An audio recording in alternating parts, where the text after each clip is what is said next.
Mesdames et messieurs, bonsoir et bienvenue pour ce programme spécial des plateaux politiques. C'est mercredi, nous nous sommes intéressés de l'insécurité à l'est de la République démocratique du Congo. Quelqu'un a dit, c'est une crise qui a trop duré, plus de 2 décennies, et ça fait beaucoup de morts, plus de 10 millions. Mesdames et messieurs, ces sujets nous intéressent. Nous, avec nos invités qui sont déjà là à 3, à qui j'ai dit bonsoir. Bonsoir, monsieur Josué. La RDC brûle dans sa partie orientale, je vous l'ai dit, dans sa partie est. Ça fait plusieurs décennies, nous comptons nos morts, nous les pleurons à larmes chaudes. Et aujourd'hui, nous nous offrons ces plateaux, pas pour réagir comme des politiciens, mais plutôt pour tenter de réfléchir, donner des solutions, évidemment, pour absorber cette insécurité. Christian Temtem, on est déjà en train de parler diplomatie, chercher des solutions. On parle du processus de Nairobi, on parle des accords de Luanda. La guerre à l'Est, comment l'absorber? Par la voie diplomatique, par la voie militaire. Il faut aussi noter que nos FRDC sur terrain dament le pion au M23. Merci, monsieur Josué, d'abord pour l'invitation. Mes salutations à mes co-débatteurs de ce soir. Monsieur Josué, vous savez, le problème de la sécurité à l'est de la République démocratique du Congo ne date pas d'aujourd'hui, même pas d'hier. Aujourd'hui, le chef de l'État est en train de chercher à résoudre un problème dont il n'a jamais été auteur. Peut-être il s'est imprégné de cette situation en étant président de la République. Mais avant cela, il a entendu parler. Soit il a vécu les effets de cette crise en étant politique. À l'IDPS, bien sûr, où il fit secrétaire général en charge de la diplomatie, ainsi de suite. Mais le problème de la République démocratique du Congo date de très longtemps. Lumumba, en son temps, il avait glissé quelques phrases auxquelles nous n'en tenons pas trop compte. Quand Lumumba disait « La Belgique voulait balkaniser ces pays avec son accent tété là. L'éclatement du Congo, c'est demain. » Avons-nous déjà réfléchi?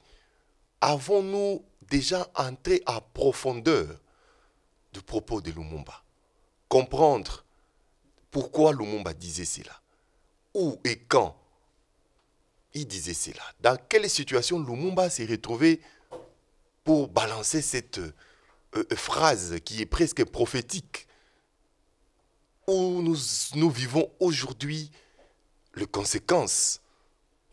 Quand on parle de la Belgique, aujourd'hui, c'est la capitale de l'Union européenne. Nous connaissons ce que Macron et compagnie veulent de notre pays. Comment, jusqu'à présent, nous continuons à vivre, ou soit l'injustice de la communauté internationale. Mobutu en a vécu. Quand il a dit, s'il faut signer les accords avec les diables, les satans, il disait, pour que les Zaïre restent unis et indivisibles, je le ferai. Avons-nous posé des questions? Avons-nous interrogé cette réflexion de Lumumba? Non. De Mobutu, pour la seconde fois. Mosé Laurent Désiré Kabila, face au même problème, il a dit, la guerre sera longue et populaire. Il a prononcé cette phrase parce c'est pas parce qu'il y avait insécurité dans le Kwilu. C'est pas parce qu'il y avait insécurité au Congo central. C'est pas parce qu'il y avait insécurité chez moi au Bagatana, Natal là-bas au Kwilu. Mais parce qu'il y avait menace à l'est de la République. Et il a ajouté, il a dit, la paix ne se donne pas. La paix, ce n'est pas un cadeau. La paix se gagne. Alors, Son fils est venu. Comment faire pour gagner J'arrive. cette paix? J'arrive maintenant. J'arrive. Joseph Kabila est venu une fois, il nous dit, vous devez vous prendre en charge. Et Félix Tshisekedi aujourd'hui appelle à une mobilisation interne. Bien avant ça, il a dit il est prêt à donner sa vie pour rétablir la paix à l'Est. Bien sûr, mais aujourd'hui, pourquoi Tshisekedi a dit ça? Quand j'ai évoqué tous ces faits historiques, c'est pour dire que nous sommes trahis sur tout le plan. On ne peut rien espérer auprès des Nations Unies pour rétablir la paix à l'Est. Parce que les Nations Unies se sont déclarées forfaits face au M23. Les Nations Unies nous ont dit que les M23 sont plus forts que eux. Donc ils n'ont rien à nous donner. Ils sont bien équipés. Ils sont bien équipés. C'est pour dire qu'ils sont forts. Que le M23 est fort que les Nations Unies. Et aujourd'hui, qu'est-ce que Félix Tshisekedi n'a pas fait? Chercher à résoudre le problème de manière économique en signant les accords aux yeux, au su de tout le monde. Les accords, bien sûr, à caractère économique avec le Rwanda et l'Ouganda. Si c'est par notre richesse que nous sommes exposés dans l'insécurité, au lieu de venir avec des armes, au lieu de tuer, au lieu de violer, au lieu de violenter les pauvres, paisibles citoyens assis calmement dans leur pays, venez, nous allons faire les affaires la journée. Ça n'a pas marché. On a engagé la diplomatie. Malheureusement, la diplomatie danse toujours avec les armes. On ne peut pas engager une diplomatie quand on est faible sur le plan militaire. C'est ce qui se passe actuellement entre l'Ukraine et la Russie. Nous sommes sur une table de négociation, mais sur terrain, on continue à se battre. On continue à se battre. Que faire, Christian Temete? Qu'est-ce que faire aujourd'hui? Moi, je pense que continuer la guerre. Colette Brackman nous a révélé quelque chose il y a quelques jours. Que pour réussir cette histoire, nos dirigeants doivent compter sur le peuple, sur la population. Et la population, c'est une arme forte, plus qu'une arme chimique, plus qu'une arme nucléaire. Vous pouvez beau signer les accords, vous pouvez beau décider de venir assiéger, ainsi de suite. Mais les jours où la dynamique interne explose, personne ne va résister. Bon, la solution diplomatique, ce n'est pas des solutions qui s'imposent directement. Parce qu'on n'attend pas la diplomatie, ce sont des négociations, ce sont de pourparlers, il faut convaincre l'autre partie doit aussi émettre son avis, l'autre partie doit faire avec sa volonté, avec son propre gré, ainsi de suite. Quand ça ne marche pas, ça nous donne l'impression comme si la diplomatie ne marchait pas, mais l'armée fait partie de la diplomatie. Donc, quant à moi, il faut compter sur la dynamique interne. Les Nations Unies, donc, ça n'a pas marché. La mobilisation de la SADC était ici. Lorenzo, nous avons tous vécu cette balle diplomatique. Lorenzo était ici, le président de la SADC. Le président guinéen était ici.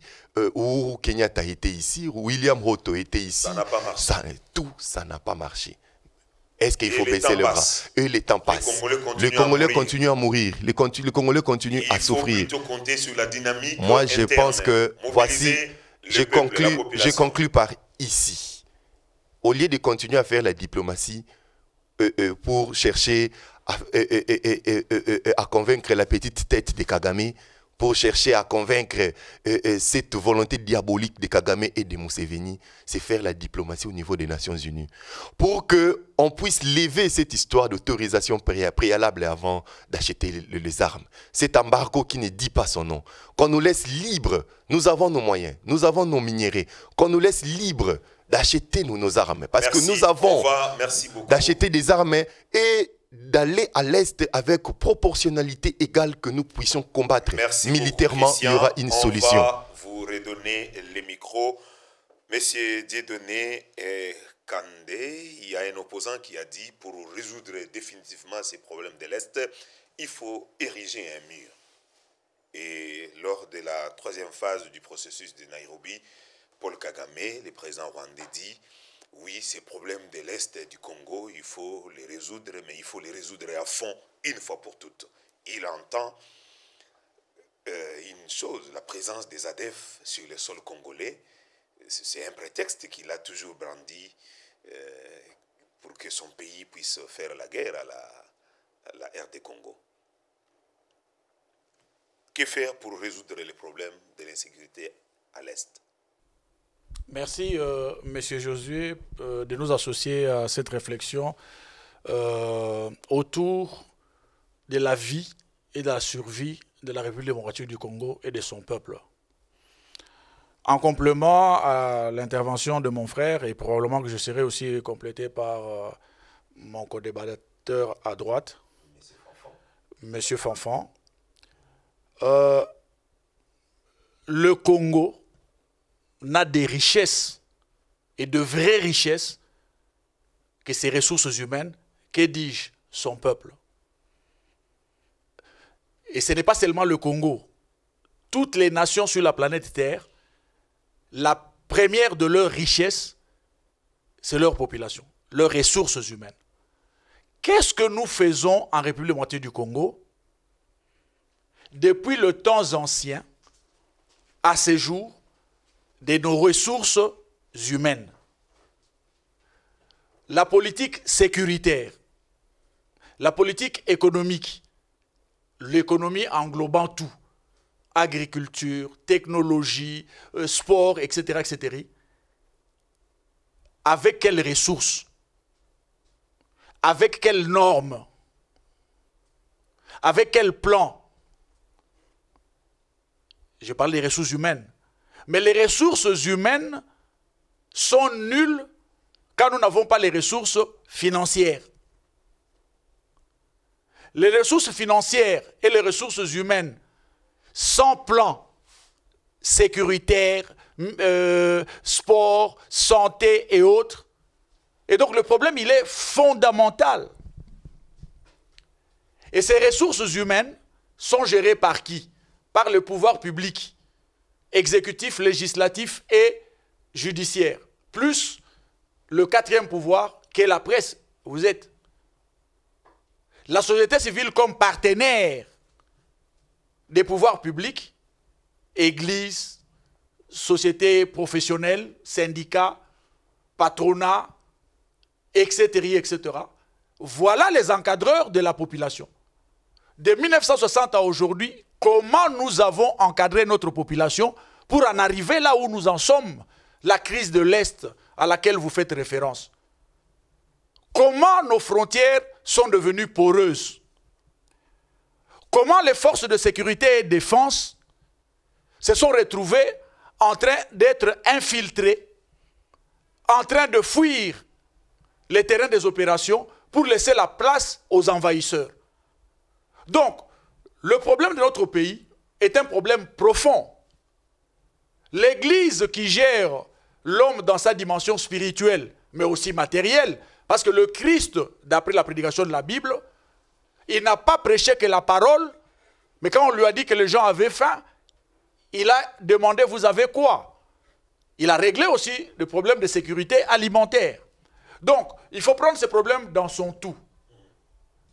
Mais au-delà de ça, présentement, parce que le problème se pose présentement, tel qu'il se pose, qui peut mieux défendre la République démocratique du Congo, sinon ces forces de sécurité et de défense? Appuyées par la population, bien sûr. Les forces de sécurité et de défense sont l'émanation de son peuple. Laurent Désiré Kabila parlait de la complicité du poisson et de l'eau. L'eau, c'était la population, le peuple de la République démocratique du Congo, tous les Congolais, toutes tendances confondues. Et le poisson, c'était les forces de sécurité et de défense.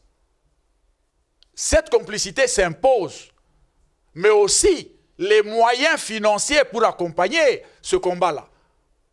Nous avons quels moyens financiers? Bravo au gouvernement, par des stratégies et autres, nous sommes passés de autant de milliards à autant de milliards avec l'apport de l'IGF, avec la DGI, etc., etc. Mais la guerre date depuis 1960. Mais si on peut l'amener à 1996-97, lorsqu'il y a génocide de l'autre côté, ça date de cette période-là. Comment nous gérons tout ça? Et donc vous allez comprendre que les deniers publics ne sont pas à détourner. Et nous devons être sévères par rapport à ceux qui détournent les deniers publics parce que les défis sont nombreux. Et le premier de défi, c'est la sécurité de notre pays. Si les étrangers viennent prendre notre pays, mais nous devenons des esclaves sur le sol de nos ancêtres. Qui veut être esclave? Entre guillemets de petits peuples. Que dis-je? Je respecte tout ce peuple-là. Mais nous sommes grands, nous avons vocation de grandeur. Est-ce que nous avons fait de ce pays une puissance? Est-ce que le politicien comprenne que le moment présent, ce n'est pas le moment de la division, mais le moment des simbi-simbi, le moment de la solidarité, le moment de l'unité? Quel est l'apport de l'Église dans cette crise? Quel est l'apport de la société civile dans cette crise? Mais l'Église vous annonce déjà l'organisation d'une grande marche, les 4, c'est sa manière de participer, pour dénoncer évidemment la complicité de la communauté internationale. Nous appelons...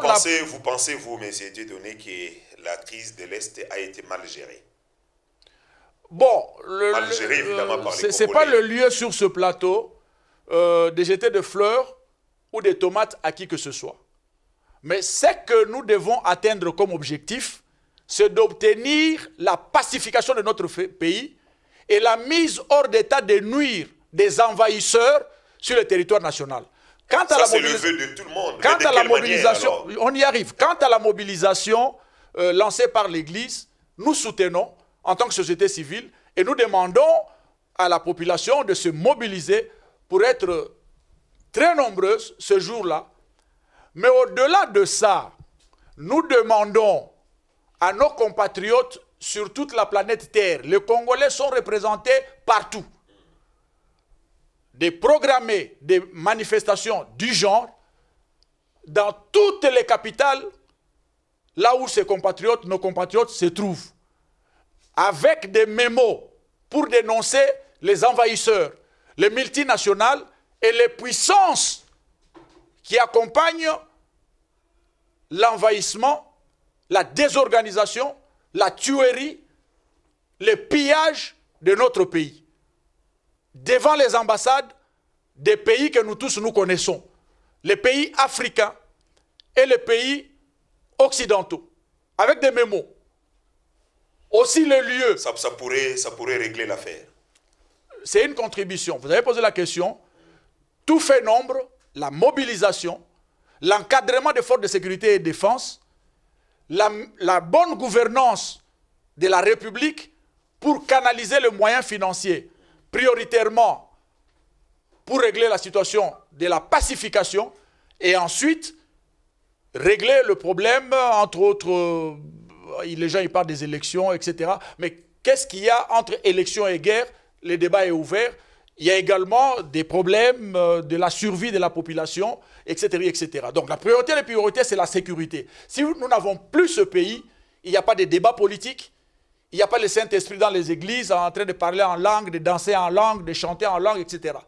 Et donc la priorité des priorités, de notre point de vue, c'est la sécurité de la République. Et tout le monde est appelé à se mobiliser, à taire les différents politiques et autres, pour regarder que la sécurité de notre pays, les forces de sécurité et de défense sont engagées sur le théâtre des opérations. Ils ont besoin de notre soutien.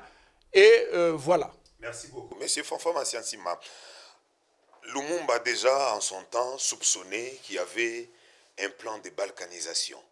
Mobutu en a également senti, Mosé Laurent Désiré Kabila l'a expérimenté, ainsi de suite. Vous pensez vraiment que cette affaire de l'Est a été prise à la légère et a été mal gérée? Que faire pour l'absorber, sortir une fois pour toutes de cette insécurité? Merci beaucoup. D'abord, ce qu'il faut comprendre, c'est d'abord l'histoire du Congo et l'histoire de l'Afrique. Nous vivons une histoire qui est écrite par d'autres. Les causes de la guerre de l'Est, de toutes les guerres que le Congo a connues, ne sont pas des causes endogènes. Ce sont souvent des causes exogènes par ceux-là même qui ont créé ces pays. Nous nous attaquons au Rwanda, nous nous attaquons à l'Ouganda, mais ils ne sont que des bourreaux. Les véritables metteurs en scène de toutes ces divisions en Afrique sont bel et bien ceux qui ont créé ces pays africains. Ils ont écrit déjà des scénarios depuis. Ce qu'il faut comprendre, dans la tête de l'Occident, les Congos leur appartient. Nous sommes tous des esclaves. Nous vivons dans notre terre, mais nous sommes des esclaves. Nous n'avons aucun droit sur nos sous-sols. Et ça, c'est une vérité. Ils peuvent nous gérer n'importe comment. Ils nous gèrent n'importe comment. Ils mettent les dirigeants qui leur plaît, selon leur vision de l'évolution du monde, leur vision géopolitique. Alors, nous sommes dans une nouvelle phase aujourd'hui. Il y a eu une première phase. C'était la phase de la guerre froide. Il y avait deux blocs, les communistes et les capitalistes. Comme le Congo a été créé par la volonté des capitalistes, notamment, vous connaissez l'empereur, l'Allemand, qui a donné ces pays à son neveu, Léopold II. Et ces pays étaient une propriété privée de Léopold II, mais la vérité, ces pays appartenaient à tous les blocs occidentaux. Comprenez que dans ces pays, c'est les États-Unis qui prennent toutes les décisions de ces pays. Ce n'est même pas la Belgique. La Belgique, c'est un sous-traitant. Pourquoi? Parce que le Congo a des réserves minéralogiques rares et stratégiques pour le développement de la technologie mondiale. Et les États-Unis ont un regard par rapport à leur puissance sur les réserves du Congo. Quand il y avait le bloc Est-Ouest, on n'a pas voulu des petits États. Il a fallu s'appuyer sur la politique des dictateurs africains, mais qui n'étaient que des pantins, à l'instar de Mobutu. C'était le système qu'ils voulaient jusqu'aux années 90. C'est-à-dire, Mobutu était là, il a signé des contrats avec eux, donc il obéissait au doigt et à l'œil. Et il était aimé. Mobutu allait aux États-Unis, on le recevait. Parce qu'il était dans les scénarios que les Américains avaient écrits à ces temps-là. Et nous tous, nous étions des ignorants, on n'avait pas d'intellectuels qui avaient une compréhension géopolitique de la chose. Même Mobutu était pratiquement dans ces scénarios-là, il ne pouvait pas s'en sortir. Après les années 90, d'autres scénarios ont été écrits. C'est la politique des chaos. Après la perestroïka, on a parlé, il faut démocratiser. Mais la démocratie, ce n'était pas le changement des présidents. C'était une politique de créer des chaos afin de piller. Fini avec la politique des présidents qui règnent tout le temps. Maintenant, il faut créer des guerres par procuration. C'est cette politique qui a été écrite par les géopolitiques américains. Qui fonctionne jusqu'à présent. Oui, qui fonctionne jusqu'à présent, mais qui commence maintenant. Nous allons vers une troisième phase. Parce que le monde est devenu multipolaire. C'est ce qu'il faut comprendre. Parce que si vous voyez les choses, Rwanda, Ouganda, vous ne comprendrez pas les causes. Et vous n'allez pas résoudre les problèmes de ces pays. Parce que ce n'est pas nous. Nous vivons dans un scénario écrit par des gens qui s'estiment aujourd'hui plus intelligents que nous, qui ont plus de droits sur nous que quiconque. Les scénarios du chaos... Ils veulent, ça veut dire, ils veulent nos richesses. Ils ont toujours voulu nos richesses. Alors, ils les prennent de la manière dont ils veulent. Pourquoi pas créer un scénario où ils viendraient la journée avec des accords, les prendre sans verser les sangs? C'est ce qui a été avec Mobutu. Mais pour le moment, on a découvert au Congo les coltans. Pour eux, c'était un minerai stratégique. Et ce n'était pas normal de les laisser au gouvernement central. Il fallait créer les chaos. Ce chaos n'est pas seulement chez nous. Au Mali, il y a un chaos là-bas que les Français ont créé. Avec aujourd'hui des rebelles, des terroristes financés par eux-mêmes. Tous ces mouvements terroristes qui sont nés comme des pilules, ce ne sont pas des volontés des terroristes. Où ils trouvent les armes? On a découvert le pétrole dans la Golfe de Guinée. Toutes ces bandes de terroristes qui prennent tout ça, où ils trouvent tout ça? Toutes ces armes viennent d'où? C'est eux qui fabriquent des armes. C'est-à-dire on a voulu apporter une politique de chaos afin de bien nous piller. La politique, c'était plus de venir négocier, mais ils viennent prendre.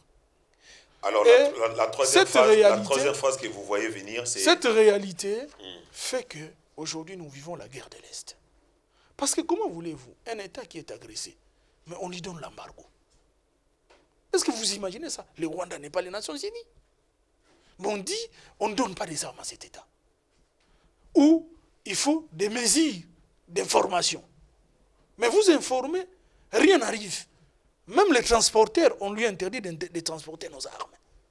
C'est-à-dire, ce n'est pas là le Rwanda. C'était une politique de chaos. On a voulu diviser les Africains. Comme nous avons des marionnettes comme des Paul Kagame. Des gens qui n'aiment pas l'Afrique. Parce que s'il aimait l'Afrique, il n'allait pas faire les sales boulots qu'il fait. C'est un agent américain, occidental. C'est un sous-traitant. Il a quelle force, lui? Un tout petit État. Qui lui donne des armes? Ce sont les États-Unis. Mais nous, si nous allons acheter, on ne va pas nous donner. Et en plus, il y a eu les dirigeants qui sont passés. Ils ont pratiquement géré cette situation. En complicité. Parce que comment voulez-vous, un pays qui est agressé doit signer des accords tout en sacrifiant son armée? Ce n'est pas normal. Quelqu'un qui n'a jamais été recruté, quelqu'un qui n'a jamais fait une école militaire, il devient général. Aucune école militaire. Parce qu'il faut comprendre, l'armée, c'est un corps d'élite. Dans l'armée, au-delà des grades, c'est des savoirs. Il y a des écoles de guerre, il y a des écoles stratégiques, il y a des écoles des officiers, il y a des écoles d'administration. Mais un militaire qui vient tout fraîchement de la rébellion, il a tout appris. Il a appris ça où? Mais on fait de lui colonel, général. Et vous avez des généraux, vous avez des colonels. Et même des officiers qui n'ont rien dans la tête, qui ne connaissent rien de l'armée. C'est maintenant, peut-être qu'on les a rattrapés, ils commencent à apprendre.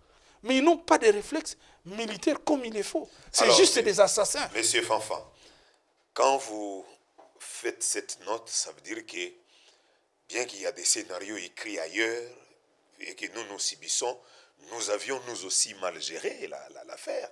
Déjà, quand nous enrôlons des généraux qui n'ont pas fait des écoles appropriées, ça veut dire qu'on a aussi connu des dirigeants sous-traitants. Évidemment, parce que lorsque vous cochonnez certaines choses, vous avez une forte pression. C'est-à-dire que quelque part, vous faites le jeu de l'adversaire.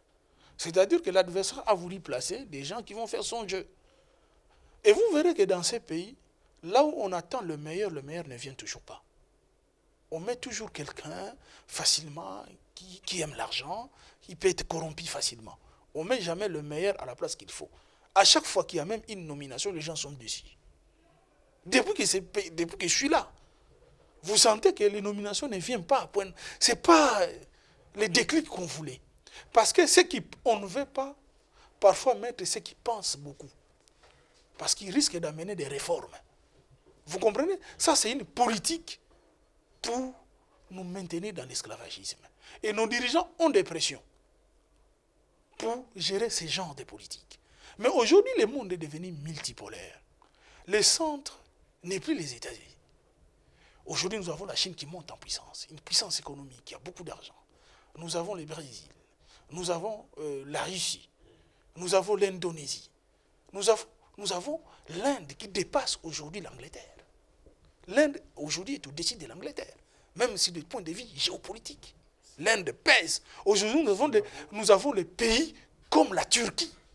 En Europe, la Turquie est en train de peser. C'est lui qui est devenu pratiquement un État, du point de vue diplomatique, qui peut rassembler. Il est en train de damer les pieds à la France. Vous voyez, quand le monde devient multipolaire, c'est à ce moment-là que nous devons jouer. Parce que nous devons jouer... Faites des propositions. Comment jouer pour évidemment régler nos problèmes? Oui, nous devons jouer parce qu'aujourd'hui, c'est que nous devons sortir de l'esclavagisme. Nous sommes des esclaves. La colonisation est là. Ça s'appelle le néocolonialisme. Et ça n'a jamais terminé. C'est notre combat. Le combat que nous sommes en train de combattre aujourd'hui contre le M23, c'est un combat de libération contre le système néocolonial. Parce que les Kagame sont des sous-traitants. Museveni, c'est un sous-traitant. Malheureusement, ce sont nos frères africains qui font le sale boulot pour eux. On les a menti. Que vous êtes, par exemple, des Tutsis, vous êtes une race à part, vous êtes les descendants de cela, de ceci, des histoires bidons qu'on a mis dans leur tête. Les Tutsis ont existé au Rwanda depuis des siècles. Ils ne sont jamais venus d'un quelconque mystère. Le Rwanda, c'était un royaume qui était géré. Et les Tutsis et les Hutus, c'était des classes de la société. Mais ces gens, on a amené Kagame, c'est investi comme un illuminé. Parce que ce qu'il faut comprendre, il essaie de rendre son pouvoir comme un pouvoir mystique, comme si on lui a donné une mission messianique. C'est comme ça qu'il emballe son peuple dans une vision dangereuse contre l'Afrique. Face à tout ça, les Congolais doivent observer quel comportement? Face à tout ça, les Congolais doivent mettre en place des stratégies. Parce que ce qui compte aujourd'hui, ce n'est pas de crier. Ça vous satisfait, la loi de la programmation militaire? Oui, je suis en train d'en arriver. La loi de la programmation militaire n'est qu'une loi. Mais vous savez, dans ces pays, nous avons connu beaucoup de lois, mais ces lois-là, parfois, il y a des lois qui sont là, mais qui ne sont pas bien appliquées. Merci, mais on va vous revenir. Mais je dois terminer. Oui, allez-y. Bon, je suis resté sur ma soif. Tout le monde a parlé. Non, allez-y. Moi, je regarde mon temps. Je n'ai pas terminé Non, mon temps. le temps est équitablement partagé. Ok. Mais terminez vite pour que nous, la stratégie, c'est quoi? C'est que nous voulons. Nous devons cibler tous les secteurs de la vie nationale sur lesquels nous devons combattre l'ennemi. Aujourd'hui, nous avons l'armée, nous avons les médias. Les médias, c'est un pouvoir, c'est une force. Mais ces médias doivent être pensés et repensés. Comment nous allons faire porter notre voix beaucoup plus haut? Nous avons la diplomatie. C'est là où je dis à mon frère, la diplomatie, c'est une force. On ne gagne pas une guerre sans alliance. Depuis la nuit des temps. Même les États-Unis combattent en meute avec l'OTAN. On n'est pas seul. La diplomatie, ça ne signifie pas aller dorloter. La diplomatie, c'est aussi un rapport de force que vous devez présenter devant l'ennemi ou l'adversaire, mais en faisant de très bonnes alliances. Les alliances existent. Nous avons la Turquie, qui est une puissance montante. Nous avons la Russie, qui est une puissance qui peut nous aider en matière de fourniture des armes ou en matière de formation militaire. La Turquie a des drones. Nous voyons en Ukraine comment il intervient. Et de l'autre côté, il faudrait que notre ministère de la communication et médias soit un ministère des combats, en mettant en place des stratégies sur toutes les plateformes. Nous avons les radios. Il faut dégager une ligne éditoriale. Tous azimuts. Au niveau des réseaux sociaux, quels sont des influenceurs congolais que nous avons mis en place? Il faut qu'il y ait une politique capable de parler. Ces gens, parce qu'aujourd'hui, le monde entier est sur les réseaux sociaux. Plus nous parlons, plus notre cause est entendue. Parce que souvenez-vous, la solution de la décolonisation avec Léopold, dès qu'on nous coupait les mains, était venue d'un pasteur qui a mené des enquêtes, qui est allé expliquer aux Anglais ce qui s'est passé au Congo. Parfois, nous vivons des difficultés parce que l'opinion de ceux qui nous combattent ne connaissent pas la vérité. Et le Rwanda, c'est là où le Rwanda nous a damé les pions. C'est là où, parce qu'on lui a favorisé dans leurs médias de plaider leur cause, mais qui n'est qu'un mensonge. Merci beaucoup. Voilà, donc j'avais tellement à dire. On va vous redonner les micros. On va Merci. vous redonner les micros. Restez sur votre soif. Christian Temeteme, on parlait déjà des élections de 2023. Les week-ends derniers, le président de la centrale électorale a publié les calendriers électoraux. Évidemment, les opposants ne sont pas satisfaits, bien qu'ils exigent coûte que coûte la tenue des élections. Ils n'ont pas voulu donner même pas une minute au régime actuel pour glisser.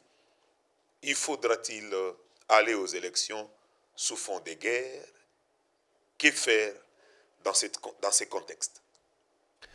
Merci, monsieur. Je suis de la parole. Je voudrais revenir en une minute avant d'aborder la question des élections à ce qui concerne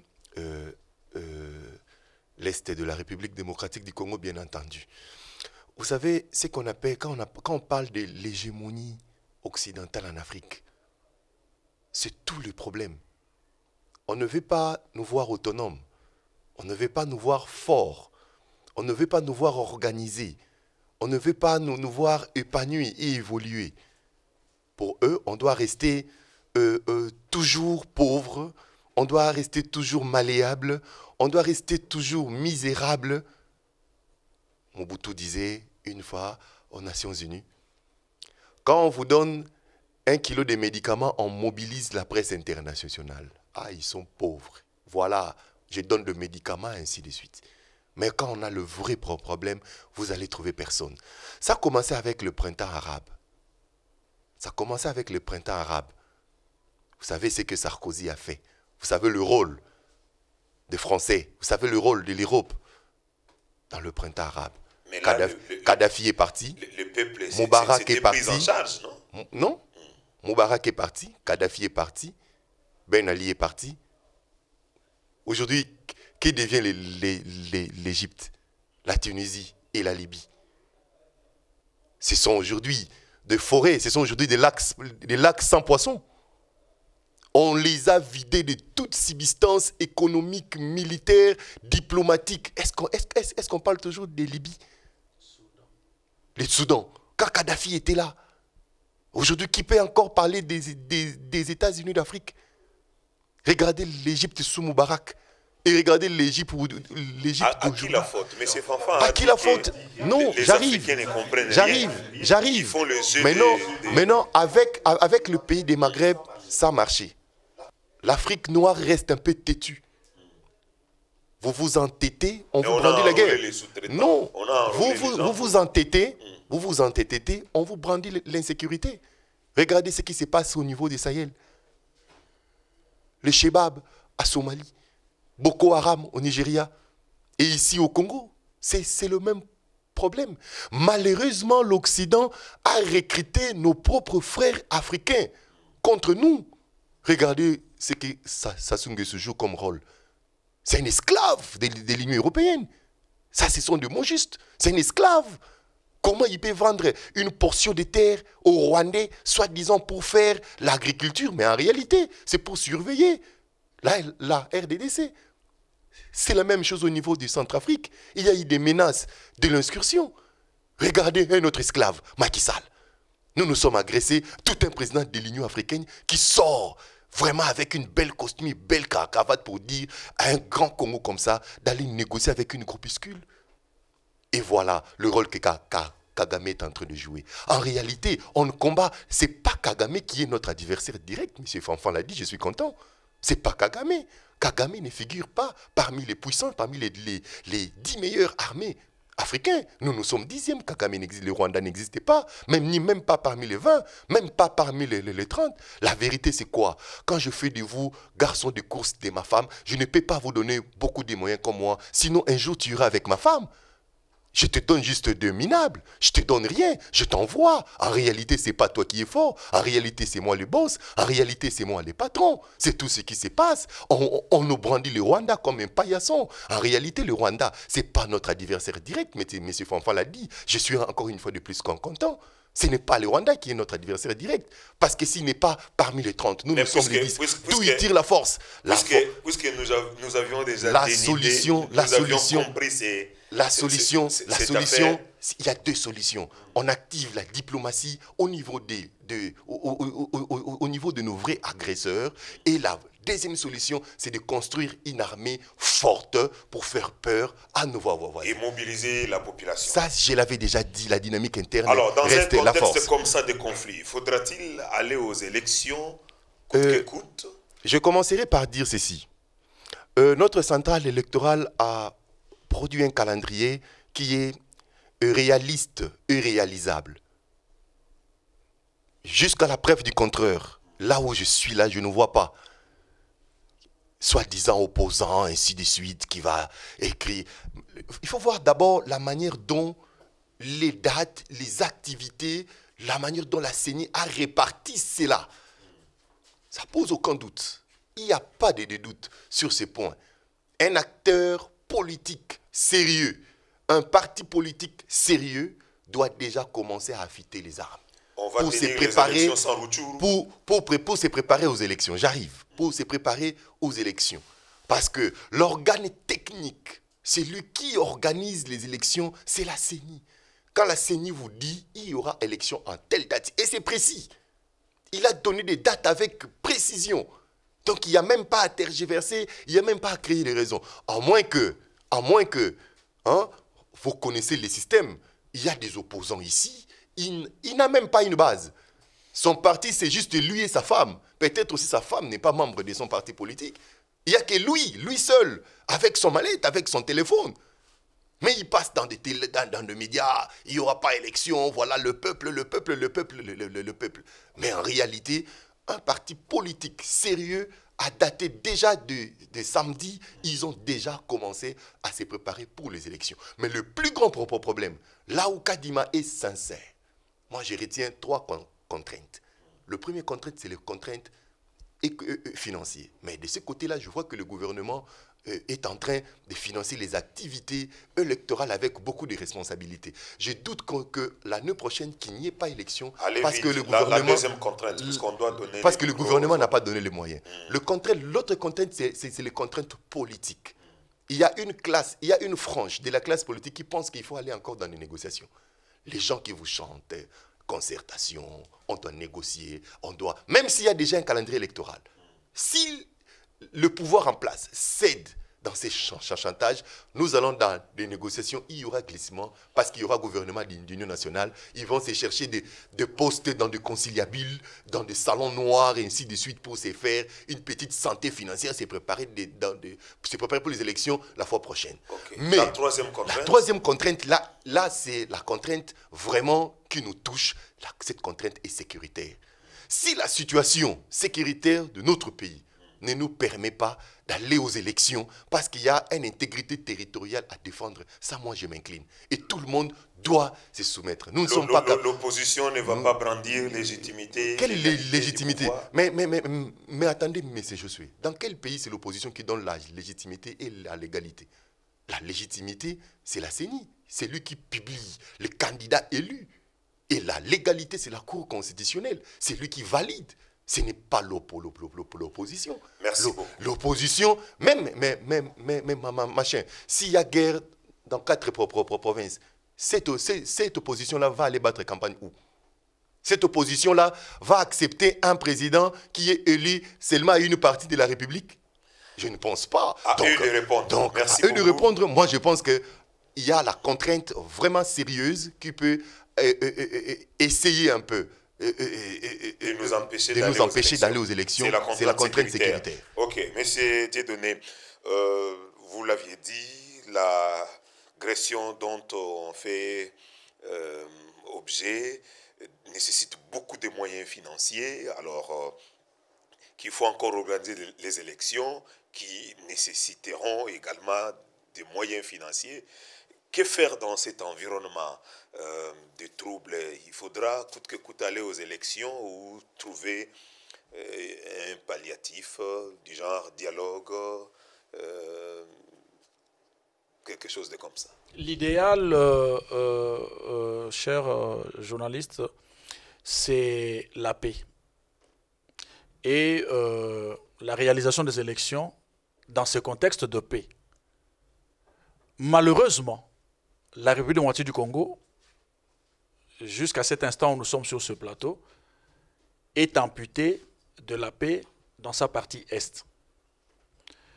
Et donc, que faire? D'ici le calendrier publié, vivement que la paix revienne en République démocratique du Congo. Mais qu'est-ce que la République démocratique du Congo a amputé d'une de ses parties?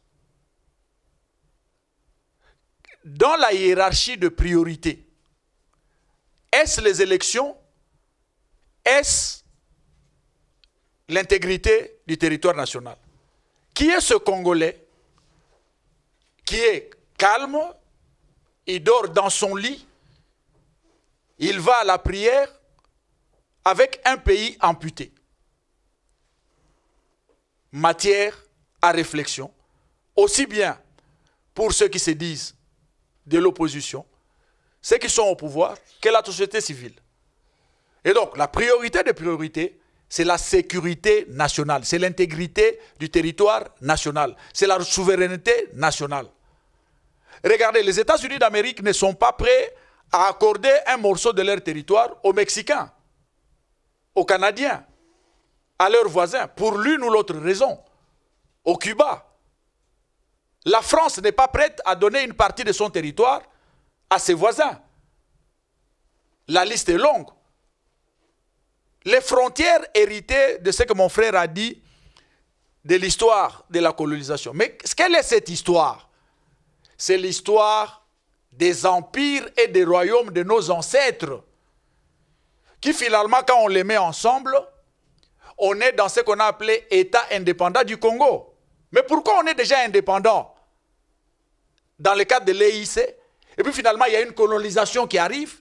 Et puis plus tard, on doit redevenir encore indépendant, entre guillemets, une indépendance politique qui ne dit pas son nom, sans indépendance économique.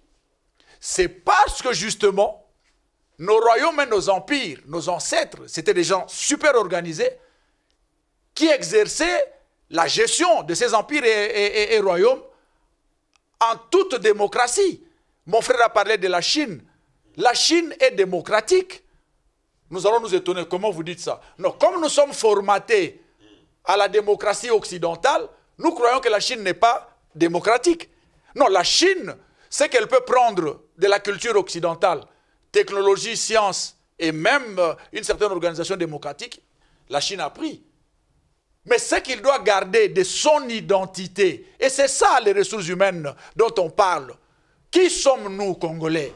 Nous sommes les descendants des vaillants guerriers qui ont toujours gagné des guerres dans l'histoire. La force publique est venue, qui était une police. On a pris nos ancêtres, on les a amenés en guerre. Mais ils étaient étonnés des prouesses de nos ancêtres qui n'étaient pas des soldats, mais plutôt des policiers, et qui ont mis en déroute. On en veut pour preuve toutes ces avenues et ces quartiers, particulièrement Kasavu, Bungiringiri et autres. Chers compatriotes, nous sommes les descendants des puissants et des forts.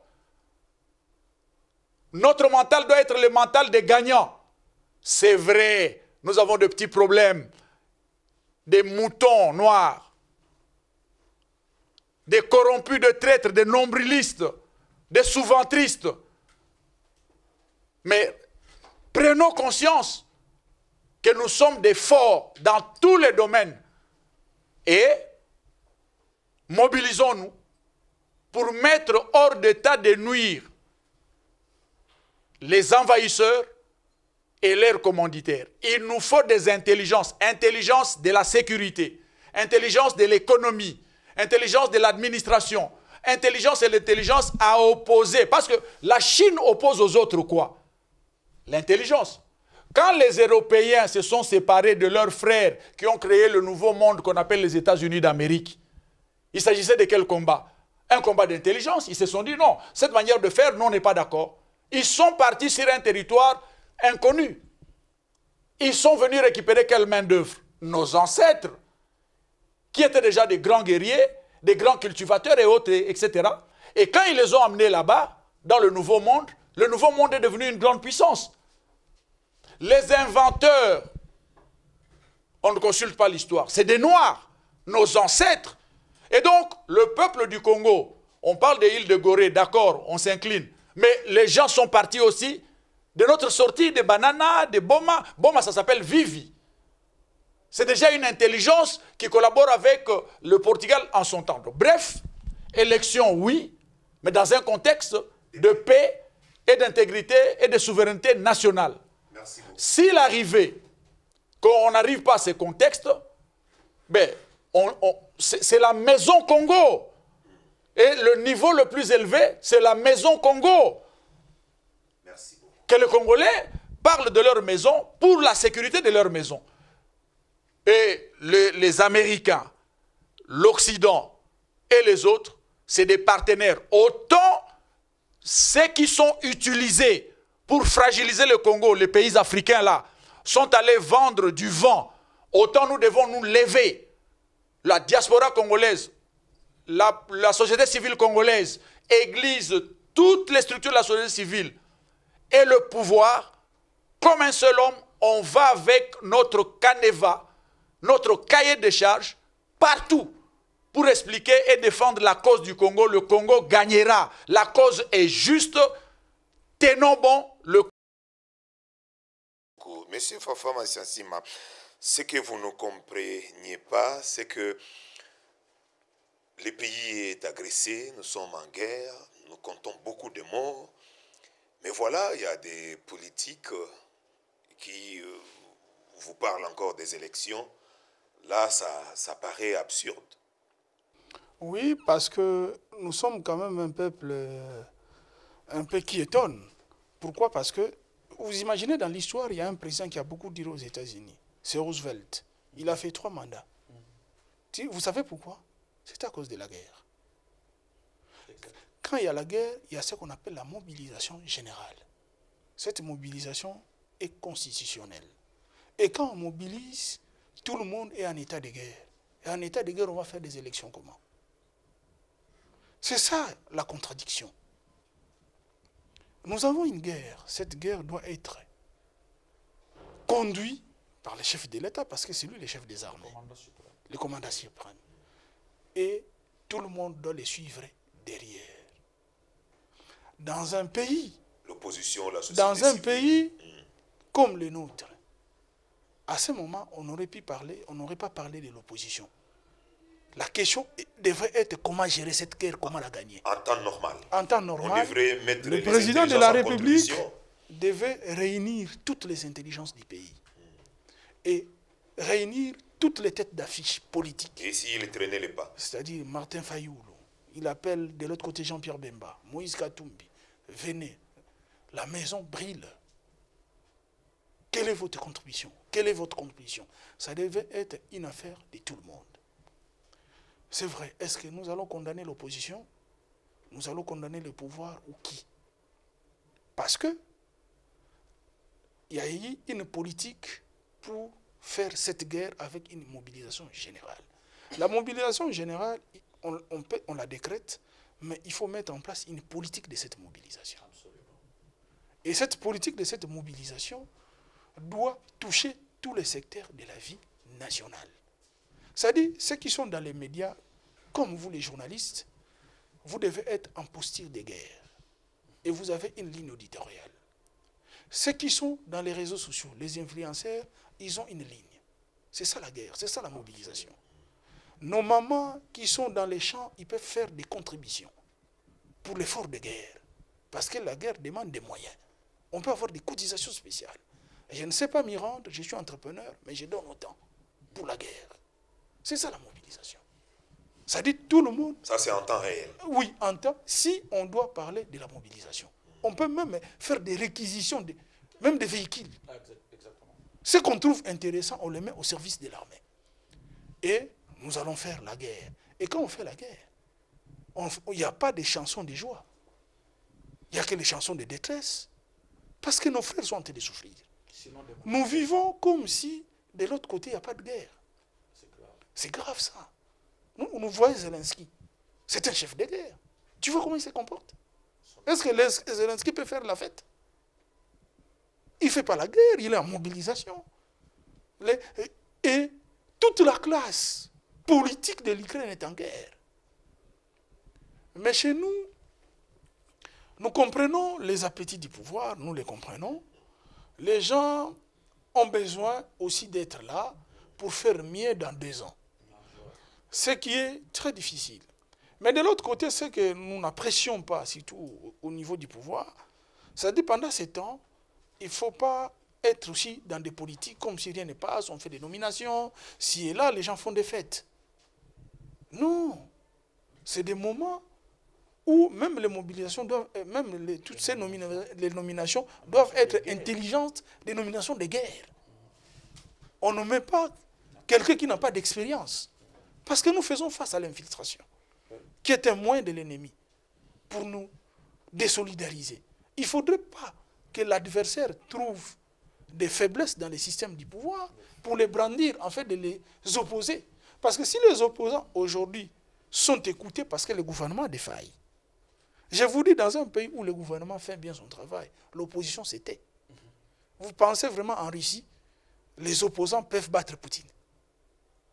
Qu'est-ce qu'ils peuvent parler? Ils ne seront pas écoutés. Parce que le peuple voit Poutine. C'est quelqu'un qui les a sortis d'un trou d'il y a 20 ans. Les Boris et les Eltsine ont détruit le pays. Il est mort, les autres là, les Gorbatchev, on ne l'a même pas pleuré. Ils ne rigolent pas, ces gens. Vous êtes en Chine, un pays comme la Chine. Ils ont leur démocratie. Mais pensez-vous, de telles réalités arrivent, tout le monde ne va pas se mettre sur le pas. D'ailleurs, eux, ils ont un parti. Mais dans le parti règne la démocratie. Parce qu'il y a le changement du système. Ce que nous voulons, en vrai, c'est que le leadership autour du pouvoir doit être aussi clair. On ne peut pas avoir un leadership hésitant. Il y est, le président de la République, il a donné les tons. Mais on ne peut plus hésiter. Il faut une politique qui accompagne cette vision de guerre, qui va permettre que tout le monde puisse les suivre. Les moyens, nous les en avons. Et la politique doit permettre aussi, même nous sommes en guerre, mais la bonne gestion doit être la règle. Absolument. Punir ceux qui se méconduisent, que ce soit dans l'armée, que ce soit dans l'administration. Parce que notre combat doit être un combat des antivaleurs. C'est lorsque nous avons des gens qui sont gangrenés par les antivaleurs, ces gens sont manipulables à tout vent. Ils trahissent à tout moment. Ils peuvent devenir même dangereux pour les chefs de l'État. Merci. On a épuisé toutes les minutes. Je donne à tout le monde 1 minute, juste pour faire une dernière note en guise de conclusion. Christian Temetem, comment vous concluez notre moment de réflexion? Je pense qu'en conclusion, je dirais c'est ceci. L'ennemi est en train de nous faire souffrir à cause parfois de nous-mêmes. Quand on parle de l'infiltration rime avec la complicité. Si nous ne sommes pas complices, nous-mêmes, l'infiltré n'aura pas sa place. À tous les acteurs politiques, on doit aimer notre pays. Il est temps pour que le Congo soit au centre de tous nos intérêts. Il est temps pour que nous puissions parler qu'au Congo de manière vraie et sincère. Le Congo n'est pas une république des élections. En réalité, les élections n'arrangent pas le problème socio-économique de la population. Mais les élections nous créent de nouveaux riches, de nouveaux patrons. Et les élections nous amènent apparemment beaucoup de problèmes. Merci. Moi, je pense que entre l'abonnement et les médicaments, un parent va privilégier les médicaments au lieu d'abonnement, au lieu d'acheter l'abonnement pour l'enfant. On doit privilégier les solutions qui aident le Congo à s'élever, qui aident le Congo à aller beaucoup plus loin, beaucoup, au lieu de chercher les intérêts hégémoniques et les intérêts partisans. Monsieur Dieudonné. Je suis Montou, congolais, et fier de l'être. Et une sagesse bantou dit, moi nazo bela, mboka ezo bela, tosala nini. Et les ancêtres répondent, tolobela mboka. Jitunga jisama, moi nous sama, toakwila ngeni, toakwila jitunga. Tolobela mboka. Tokolobela ngo modèle nini. Comme nos royaumes, comme nos empires avec nos ancêtres, fichés dans l'histoire, témoignés par les colonisateurs, ils connaissent Dieu. Ils sont organisés. Ils ont pris toutes nos richesses culturelles. Ils ont emmené à Tervuren. C'est comme ça qu'on appelle ça. Et ça fait énormément de l'argent là-bas. Donc nos ancêtres n'étaient pas des piètres. Descendants des gens organisés. Réveillons-nous. Respectons les normes de gestion dans tous les secteurs de la vie nationale. Vous, compatriotes, qui avez trahi la nation, l'opportunité vous est accordée de vous repentir. Merci. Formons un bloc des enfants congolais pour défendre le Congo. Et le Congo gagnera parce que la cause est juste. Merci beaucoup. Monsieur Fanfan, on termine avec vous. Une dernière note pour conclure. Aujourd'hui, nous sommes, à ce que je pense, au 3e cycle électoral, ou 4e, je crois. Nous entamons le 4e cycle électoral. Nous avons fait des élections, nous avons élu des gens. Tout de suite, nous avons compris leurs limites. Nous avons élu quelqu'un parce qu'il insultait. Nous avons élu quelqu'un parce qu'il parlait beaucoup. Mais au Parlement, aucun boulot. Or, le pouvoir, c'est le Parlement. C'est le Parlement qui fait le gouvernement. C'est le Parlement qui peut déchoir même un président de la République. Faites des bonnes élections. N'élisez pas quelqu'un parce qu'il vous a donné un polo. N'élisez pas quelqu'un, un vieux du quartier, parce qu'il vous donne de l'eau. Élisez le jeune du quartier qui est médecin, qui est ingénieur, qui est architecte, qui est un homme de droit, et ainsi de suite, parce qu'au Parlement, il n'y a que ceux qui savent lire, qui peuvent y travailler. Quand il ne sait pas lire, il ne saura pas lire des lois. Les parlementaires sont des législateurs, les législateurs sont des intellectuels. Il y a aussi, Tant pis il y a pour aussi vous. des intellectuels immoraux. Tant pis pour vous. Tant pis pour vous lorsque vous faites des élections pour des gens qui n'ont aucune moralité. Dans les quartiers, regardez la moralité de la personne. C'est pour cela, en Europe, aux États-Unis, même ici, ce sont nos colonisateurs, mais il faut un effort que celui qui part au Parlement soit quelqu'un de haute moralité et d'une bonne instruction. Merci. Tant pis pour vous. Tant pis pour vous. Ne venez pas vous plaindre. Tel député, tel député. C'est vous qui élisez. Veillons que nous ayons des bons députés et surveillons la CENI. Merci. Merci beaucoup à tous les trois, Christian Temeteme, M. Dieudonné Kanda et puis Fanfan Mansiansima. Tous les trois sont des analystes, patriotes congolais. Merci, nous allons vous faire revenir prochainement, évidemment pour continuer à réfléchir sur le bonheur du bien du Congo. À vous également, mesdames et messieurs, fidèles téléspectateurs, nous vous disons merci pour l'attention soutenue. Et moi aussi, je vais placer une dernière note. Tolinga Congo, mobilisons-nous pour barrer la route aux agresseurs. Congo ezaya biso, soki to telemi, tokoki kobangisa banguna, ata soki ba scénario eza écrit et décidé ailleurs. Merci à l'équipe technique, Roger Tita et Junior Mokonzo. Nous allons nous revoir avec vous très prochainement. Mais déjà, jeudi à 14h, vous aurez la rediffusion. Merci.